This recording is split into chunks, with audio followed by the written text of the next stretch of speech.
Let's keep it rolling with our next comedian. This next guy works really hard to help us build the comedy scene down in Pueblo, Colorado. He's a filmmaker. He's a cartoonist. He's one of the funniest guys I know. Give it up for Mr. Charley McMullen.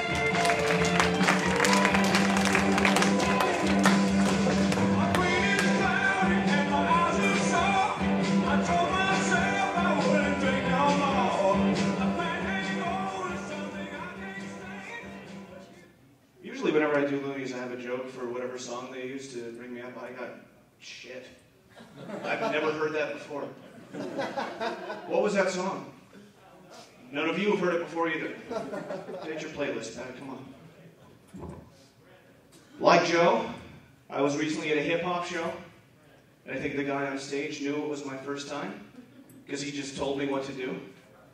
He said to everybody, wave your hands in the air like you just don't care. But I think I got too literal with it. This is what I did.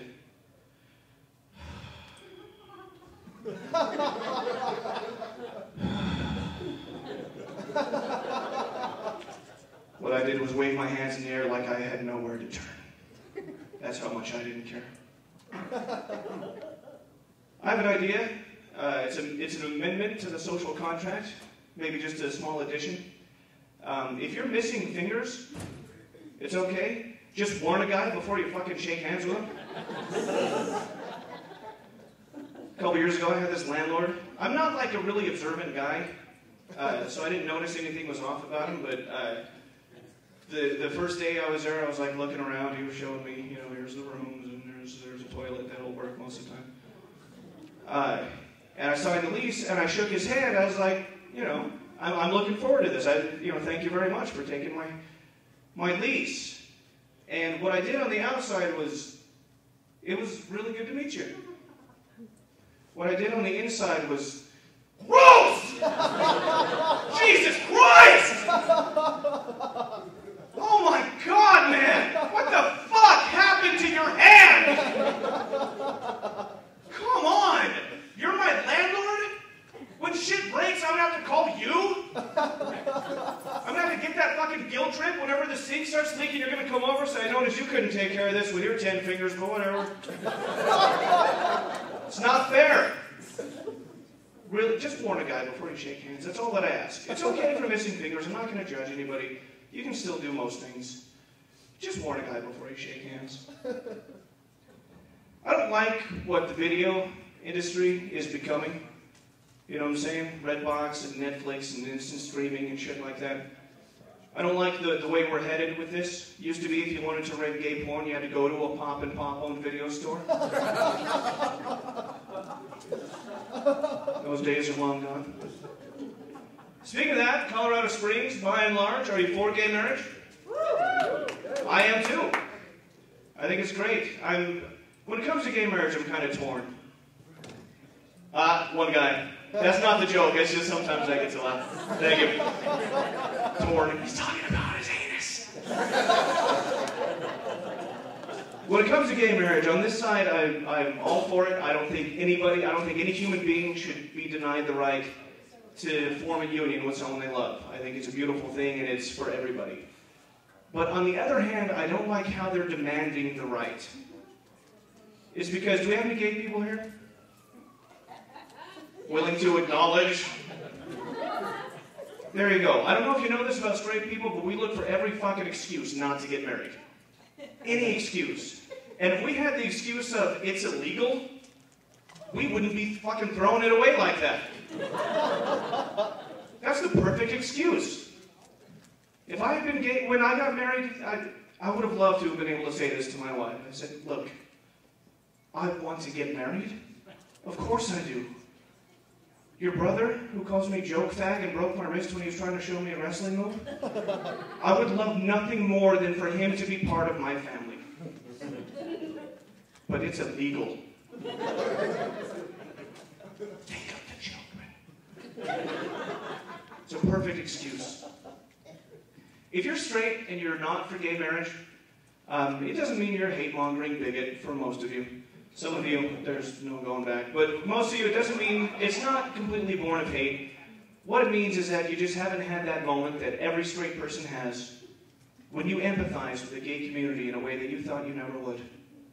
It's different for everybody. Sometimes it's a homophobe at a Bon Jovi concert who sees just the right guy who fills out a pair of acid wash in just the right way. If you're a woman, it's not all women, but no, fuck it, all women. It's college. It's okay. That moment came for me, ladies and gentlemen, about 12 years ago. Interestingly, it was when I was living in Nashville, Tennessee, and oddly enough, I was taking a public shit in St. Louis, Missouri. Here's what happened. I used to live in Nashville when I was going to film school, and I couldn't always afford to fly whenever I wanted to come home. Back then, gas was not more valuable per ounce than silver, so I would drive a lot. Not only that, but I would drive a white cargo van. I drive a white cargo van now, and this has nothing to do with the story, but if you know someone who drives a white cargo van, don't go up to them and say, hey, you should write free candy on the side of your van. Because we fucking heard it and we're fucking tired of it. Free candy? What am I, made of money? Anyway, I was driving from Nashville to Pueblo, Colorado, and I drove straight until I got to St. Louis, Missouri. That was almost 18 hours, just driving. What I was eating during that 18 hours was jalapeno-flavored Snyder's pretzel pieces and a fuckload of Red Bull. I don't know if you've ever had just that for 18 hours, but let me tell you what happens. You have just Satan's burbling cauldron of shit in your guts. You have never felt this way before. You know how like dogs can sense hurricanes before they happen? If there was a dog in the van with me, he would have been barking in my stomach because he senses evil. You know, birds were just following my van up the interstate. The clouds from the funnel just... The omen was in my gut. And as soon as I crossed the Missouri state line, now that I think about it, it might not have been St. Louis, but whatever. Not the point. As soon as I got to Missouri, I had to find a bathroom quick. So I stopped at the first gas station I found, went into the bathroom, sat down, and right away I knew it was going to be bad. Like, really bad. Like, as I'm sitting there, I'm thinking of what I'm going to have to say to the manager of this gas station to explain what's happened to his bathroom.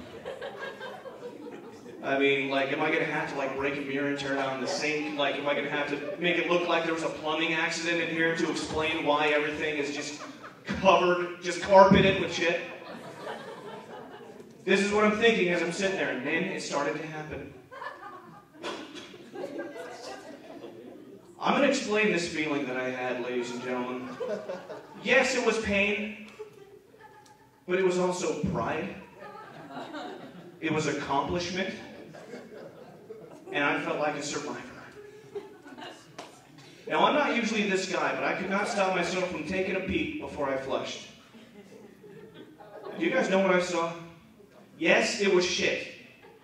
But it was the size and shape of my dick. It wasn't the size and shape of my dick, it was the size and shape of the way I imagined my dick to be. And this feeling that I had, yes, pain, but pride, accomplishment, everything, this is the feeling that gay people have to hide away and they can't share with their loved ones. This is what they just freak out, sometimes kill themselves over telling their parents about. And they can't get married? Bullshit. This moment will happen for all of you. And peace is what's going to happen. I probably need a better ending for that, but you guys get the point. Shit took away all bigotry. It could happen. You won't see a commercial for that. You know, you won't see like The More You Know, but it's true. It happens. Let me ask you, who do you think is more shallow, men or women? I heard men and I heard women. I would have said women like a couple years ago, but back then I was dating this girl, the most amazing person that I've ever known in my life. She did not care about looks in any way. She said that you could gain as much weight as you want. If you're in a disfiguring accent, it doesn't matter. She was in love with my soul. In my mind, she loved me for who I was. And we would still be together now if her sister didn't have better tits. I'm just kidding. That's just a joke. They weren't better, they were just bigger. Good Lord. Sometimes I wonder about old, what's her name? Let me ask you this. When hermaphrodites are missing, do you think they put their pictures on cartons of half and half? I think they should. You'd have a better chance of finding the person. I do that joke in Pueblo all the time. And Pueblo is just an arch-liberal, very progressive kind of town, which leads to a population that in most cases cannot take a fucking joke. I did that joke once and this woman came up and she's like, you shouldn't do that because transgendered Americans are people too.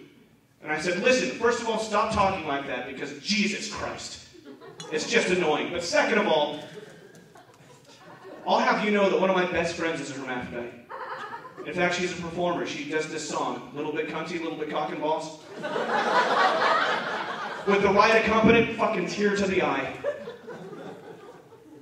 I just turned and walked away. I was right next to my car, so I didn't have to walk. You guys have been great so far. Give yourselves a round of applause for coming out and seeing some goddamn live comedy. I've had no hecklers tonight, and I appreciate that greatly. For the rest of the people you're going to see, I do have one piece of advice concerning hecklers. I was doing a show recently at a place not far from here called Thunder and Buttons. One of my favorite places to do comedy. The crowd comes in overserved, is the thing, and then they have more. Makes for some great shows. I got heckled once, and let me tell you something from our point of view, okay? If we get a heckler, we have to decide in a split second, do I say something back or do I pretend it didn't happen? If you pretend it didn't happen, you might lose the respect of the audience, but if you say something back, you gotta be careful. You gotta make sure your level of aggression does not exceed that of the heckler, otherwise the crowd will not be on your side and it gets very awkward for everybody. So here's what I did. I think I would recommend this to anybody. It was very cool, very collected. When this guy in the back, I was right in the middle of a joke, he goes, "Hey, you suck!" So I said, "Yeah, well, sir, your wife lost the baby and didn't tell you, and you didn't even know she was pregnant. You were praying to God she wasn't because you were planning on leaving her for an underage boy you met in a NAMBLA chat room, which you only logged on to in the first place because your stepdad used to fuck you in a rowboat every summer at the cabin, which your parents only took you to in the first place because they couldn't afford a real vacation."